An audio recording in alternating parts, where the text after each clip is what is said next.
60 right now in Benton Harbor. We're at 62 in South Bend, 64 in Warsaw. Now these temperatures are going to go up some, but they're not going to go up a lot. We're going to stay mostly in the 60s. We might get a couple of numbers near 70 degrees this afternoon, but near the lakeshore there's going to be a difference. So even though we have some 60s now, upper 50s, 60s now, upper 60s nearing 70 this afternoon.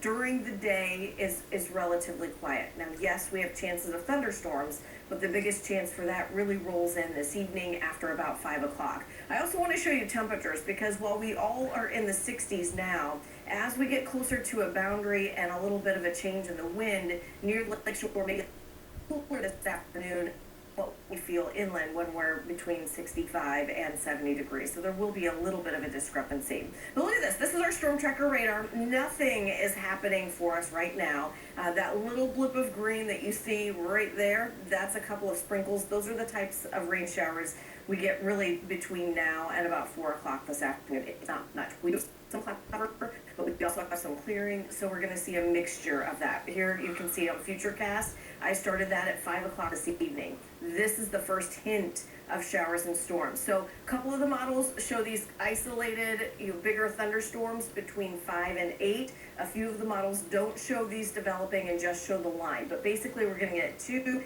types of thunderstorms this evening. In the early evening hours, we'll see these big ones that look kind of isolated.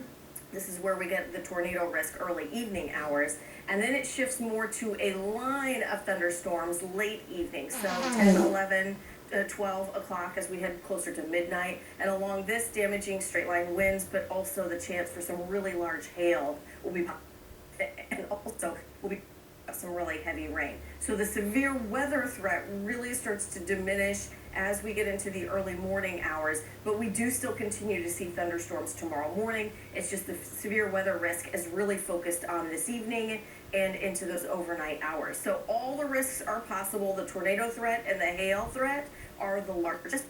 So if you have the option to keep a car in a garage this evening, I would definitely do that.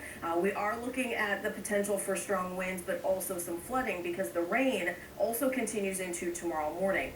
Rainfall totals, generally speaking, are about an inch, inch and a half. But where we get a really intense thunderstorm, we could probably double that in some isolated locations. So some flooding is a concern for us when we get into tomorrow morning. Now, tomorrow morning, mid-morning, we still have rain on the radar, but it's lighter rain through about early afternoon, and then it starts to get colder. Look at this. By the time we get into tomorrow afternoon and evening, there's even the possibility of a few snowflakes mixing in by tomorrow night. So it's going to be a rough 24 hours here. So this morning, it's pretty quiet, and it's mild, and it's warm.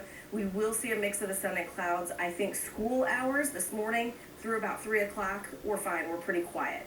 Once we get into dinner time and into this evening, that's when the active weather really starts up. Showers and thunderstorms, some of them severe this evening and overnight. We drop down to 48, and tomorrow we do see 50s in the morning, but we drop 30s again tomorrow afternoon, and then the rest of that forecast is colder. In fact, by the weekend and early next week, we could be talking about rain and snow showers enough that you will certainly see them. Yeah, we do notice that 27. You do? Okay, I wondered if I would Yeah. sneak that 7 day in there. What a change. We noticed that, but all attention